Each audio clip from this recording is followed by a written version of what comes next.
A'udzubillahiminasyaitonirrajim. Bismillahirrahmanirrahim. Teman-teman, kali ini ada salah satu gedabrusan lagi dari salah satu Habib yang dimana ini benar-benar dusta. Kalau bukan dusta, pasti ceramahnya itu tentang mengibul-ngibul, ya. Kalau tidak ngibul, apa namanya? Kau menceritakan tentang keramat-keramatnya orang terdahulu. Keramat kakek saya, keramat engkong saya, keramat ini, keramat itu. Hebat memang. Dan kadang emang karomah itu tidak bisa dibuktikan. Itu murni pertolongan Allah. Tidak bisa kita minta semau kita. Kadang ketika saya ingin menantang para followers yang mereka ini sering sekali bercerita tentang karomah-karomah ngibul seperti ini, mereka alasannya itu. Karomah tidak bisa dibuktikan, melainkan datangnya dengan perintah Allah, pertolongan Allah. Tetapi ada satu pernyataan dari salah satu Habib kalian. Dia mengucapkan kalau salah satu buyut mereka pernah atraksi terbang. Hei kamu anakku terbang, hei kamu terbang, hei kamu terbang. Dawila mengatakan, wahai anak-anakku, aku kepingin tahu sudah nyampe mana Pengen kamu. tahu. Coba terbang satu-satu. Waduh. Bagus. Tinggal yang paling kecil kalau nggak salah lah, Habib Rahman Segaf. Waduh. Sampai atap rumahnya ditembus jebol. Dus. Waduh. Kemudian Itu apa namanya kalau bukan atraksi?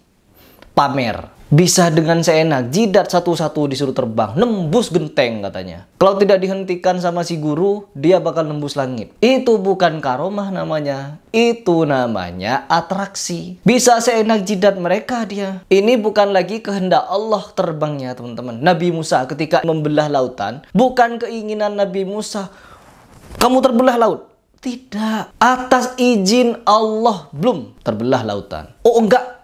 Kalau habaib ini langsung, hei anakku kamu terbang. Emang satu-satu anak muridnya itu bisa? Mana mungkin karomah disuruh terbang satu-satu? Ya, nanti kalau disuruh pembuktian itu bukan saya, tapi wali yang dulu. Terus ente gak mau jadi wali gitu? nah, cita-cita kepingin jadi wali. Katanya kalau mau jadi wali itu taat guru, taat orang tua ya.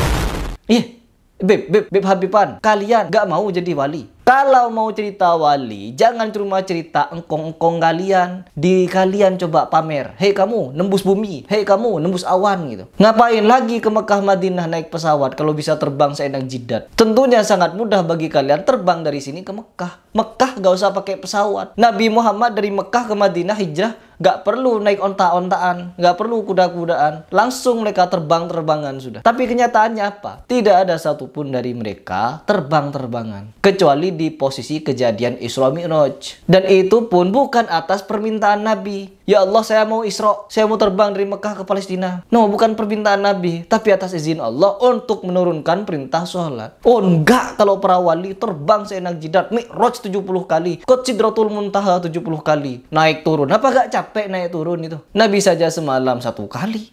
Enggak kalau ini 70 kali. Perkaranya ngapain? Mi'raj 70 kali itu ngapain? Allah, nerima wahyu lagi gitu. Orang yang akidahnya kurang bener pasti akan percaya hal demikian, teman-teman. Ujung-ujungnya apa? Nyungsep. Kalian muhibin sampai nyungsep. Baru buka mobil, dibukakan mobilnya, dicium kakinya, dituntun jalannya. Ada mereka lewat langsung sujud di kakinya. Meskipun dia gak noleh kalian gini-gini, tetap mereka jalan langsung. Bekas kakinya dicium, bekas pantatnya dicium, kakinya dicium langsung. Santri berbaris cium satu-satu ke kakinya. Tidak ingatkah kepada hadis Rasulullah SAW? Apabila seandainya aku membolehkan manusia untuk sujud kepada selain Allah, akan aku perintahkan wanita sujud di depan laki-laki, di depan suaminya. Ini seandainya masih. Seandainya wanita boleh sujud kepada laki-laki, suaminya. Seandainya, bukan berarti harus sujud. Enggak, kalau para habaib langsung sujud semuanya. Allah, banyak dari kalian ini menentang hadis-hadis Nabi Muhammad. Melemahkan, bertentangan dengan Quran hadis. Mi'raj 70 kali, menghentikan malaikat atid pencatat amal buruk berhenti ketika di masa Al-Faqih Muqaddam. Dan kalian percaya, apakah itu tidak membuat malaikat cacat? Sedangkan pada zaman Nabi Muhammad saja tidak ada tuh malaikat atid libur-liburan. Kalau sampai malaikat atid libur nyatat amal buruk, waduh, betapa bahagianya Abu Lahab dan Abu Jahal.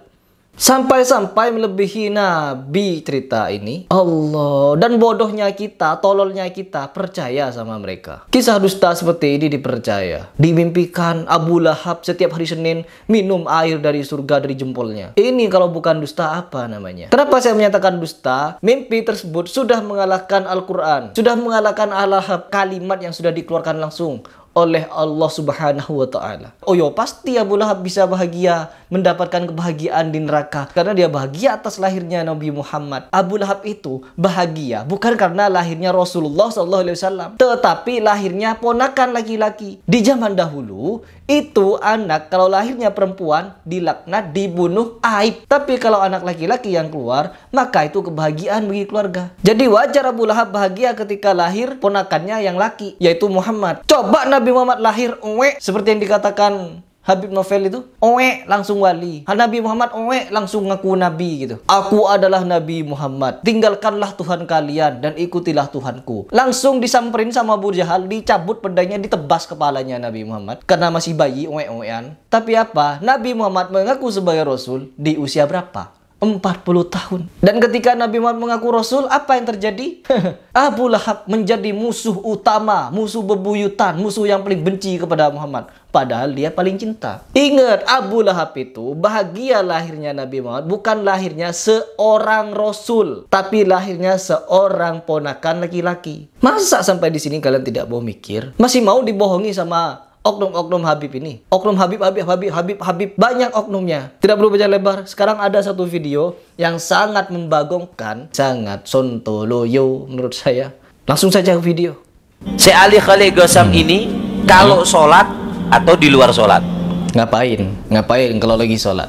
Kenapa? Ada kejadian apa? Kejadian ini, khariqul adat. Di tarim atau di luar kota tarim? Nyebut tarim lagi. Pokoknya tarim itu yang paling suci mulia ya teman-teman. Meskipun yang disebutkan Mekah Madinah itu adalah kota suci, tarim jauh lebih utama untuk diceritakan. Memang benar ada hadisnya tentang keutamaan tarim, tapi bukan cuma tarim yang utama, Palestina utama, Mekah jauh lebih utama daripada tarim, Madinah juga jauh lebih mulia daripada tarim. Tapi tidak ada satupun para ulama sampai mengatakan orang kalau masuk ke Mekah atau Madinah keluar langsung jadi wali, tidak ada. Tapi kalau Yaman, masuk Yaman gak ngapa-ngapain keluar wali. Emang wali itu apa menurut definisi kalian, Beb? Lanjut dulu. Mengucapkan assalamualaikum ayyuhan nabiyyu warahmatullahi wabarakatuh.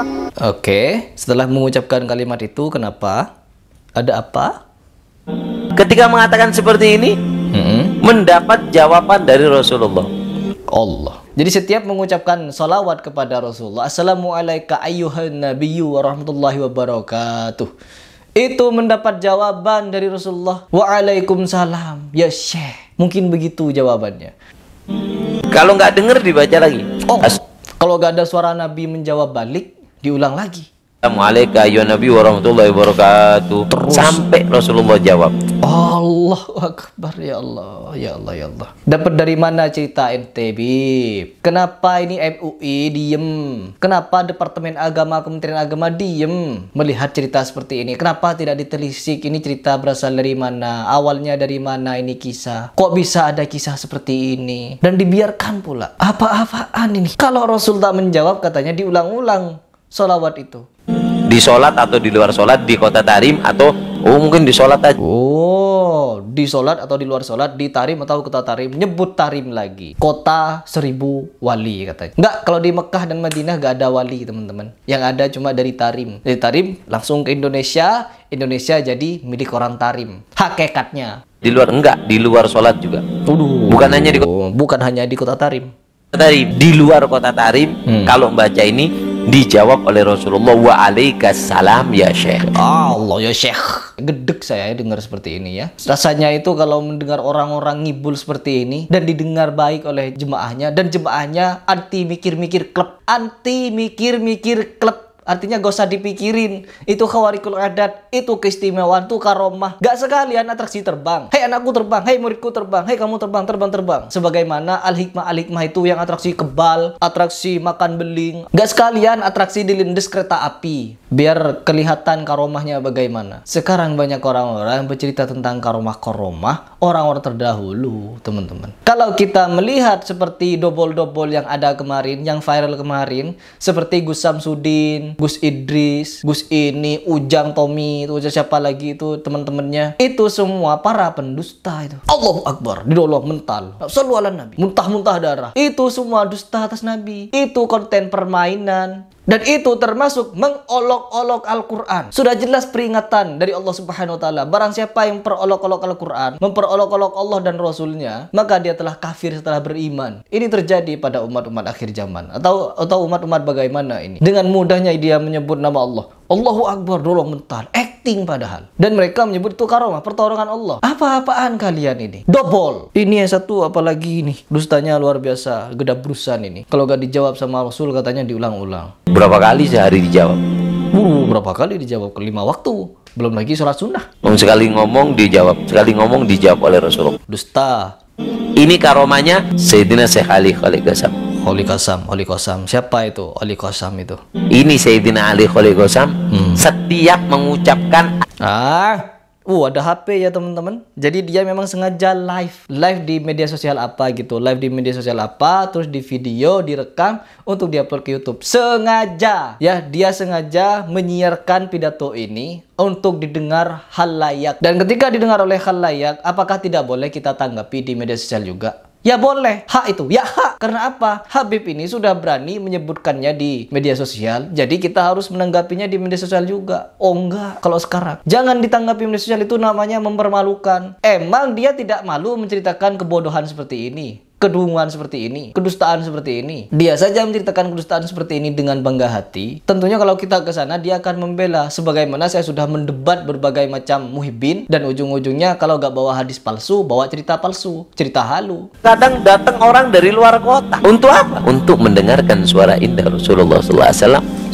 Ya Allah. Sampai-sampai suara Nabi itu bukan cuma didengar oleh dirinya sendiri, tapi sampai didengar oleh orang lain yang berjemaah dengan dia. Allah, apa gak dusta ini? Kalau Rasulullah bisa memberikan suara-suara seperti ini, bisa didengar oleh sahabat, oleh kita, kenapa gak sekarang ketika perpecahan ada di mana-mana? Kenapa kejadian seperti ini hanya terjadi di kalangan kalian tanpa mau memecahkan masalah? Coba Rasulullah apabila memang bisa didengar suaranya, langsung tanya ke Rasulullah, teman-teman. Tanyakan kepada Rasulullah, bagaimana ini perbedaan di kalangan umat ini? Mana yang benar, mana yang salah? Atau kalau tidak mau sekarang, kenapa dulu pada zamannya Sayyidina Ali bin Abi Thalib ketika wafatnya Utsman, kenapa tidak dicegah itu perang Siffin? Keluar suara Rasulullah, jangan berperang, sesungguhnya begini. Kenapa tidak terjadi kejadian seperti ini pada zaman sahabat? Kenapa terjadinya cuma pada kalian, para habib? Apakah para sahabat itu kurang mulia? Allah, sampai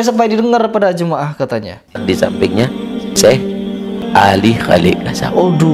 Pengen berjemaah di sampingnya Syekh Ali Qasam. Agar apa? Agar turut mendengar suara Rasulullah SAW. Ini kalau gak dusta apa namanya, teman-teman? Rasulullah sudah wafat. Kenapa saya membantah cerita ini? Karena tidak ada satu riwayat pun dari para sahabat, para tabi'in, tabi'in yang menceritakan hal demikian ketika sholat langsung dijawab oleh Rasulullah. Kejadian ini hanya terjadi pada kalangan Ba'alawi saja. Di luar Ba'alawi tidak ada, teman-teman. Ya Allah, hanya orang dungu yang akan percaya seperti ini, teman-teman. Dan orang yang tidak mau belajar sejarah para sahabat, sejarah para tabi'in. Hanya orang dungu yang tidak mau melek kepada sejarah, yang tidak mau belajar kepada kisah-kisah para sahabat, yang sama sekali tidak tahu, tidak ada kejadian seperti ini kepada mereka. Kok bisa seperti itu ya? Ya, di mana ini? Cara beragama seperti ini datangnya dari mana? Tidak pernah ada suatu riwayat daripada zaman Abu Bakar setelah wafatnya Nabi. Mereka semua rindu kepada Nabi Muhammad. Mereka rindu kepada kehadiran Nabi Muhammad. Tetapi ketika mereka sholat, mereka mengucapkan Assalamualaikum ya ayuhan Nabi warahmatullahi wabarakatuh. Tidak ada diriwayatkan Nabi Muhammad menjawab salam Abu Bakar, Umar, Utsman, Ali. Sampai orang yang paling galau ketika ditinggali Nabi siapa? Yaitu Bilal bin Rabah. Sampai Bilal ini hijrah agar tidak galau berlarut-larut, teman-teman. Meskipun pada akhirnya beliau kembali lagi untuk menjenguk kerinduannya kepada Nabi, ziarah ke makam Nabi. Begitupun dengan Aisyah istri Nabi, Fatimah anaknya, Hasan Husain cucunya, semua sahabat yang lain ketika mereka sholat, tidak pernah ketika masuk ke sholawat tersebut dijawab oleh Nabi. Kalau mereka memang karena sudah pernah hidup dengan Nabi, jadi sudah pernah mendengar Nabi, tidak perlu lagi rindu dengan Nabi. Kalau enggak, pada zaman tabi'in yang tidak pernah bertemu dengan Nabi, cuma bertemu pada sahabat, ada gak cerita tabi'in yang demikian? Atau tabi'ut tabi'in? Atau pada keempat imam mazhab? Gak ada. Adanya cuma di cerita para oknum Habib seperti ini. Kalau kita mendengarkan cerita ini lalu tiba-tiba percaya-percaya saja, bodoh dungu jatuhnya kita nanti. Karena gak kritis lagi. Jangankan kepada cerita seperti ini, hadis yang sahih saja itu masih diteliti kesohihannya. Bertentangan nggak dengan Al-Quran? Bertentangan nggak dengan nas-nas Quran? Kalau ada hadis meskipun sahih derajatnya, tapi bertentangan dengan nas Quran, maka itu masih dipertanyakan kembali kesohihannya, keabsolutannya. Enggak, kalau cerita dari yang tidak ada di Al-Quran, tidak ada di Al-Hadis, muhibbinnya langsung percaya-percaya saja. Taklid buta itu namanya. Mendangkalkan pemikiran kritis itu. Ujung-ujungnya apa? Dibuat dungu.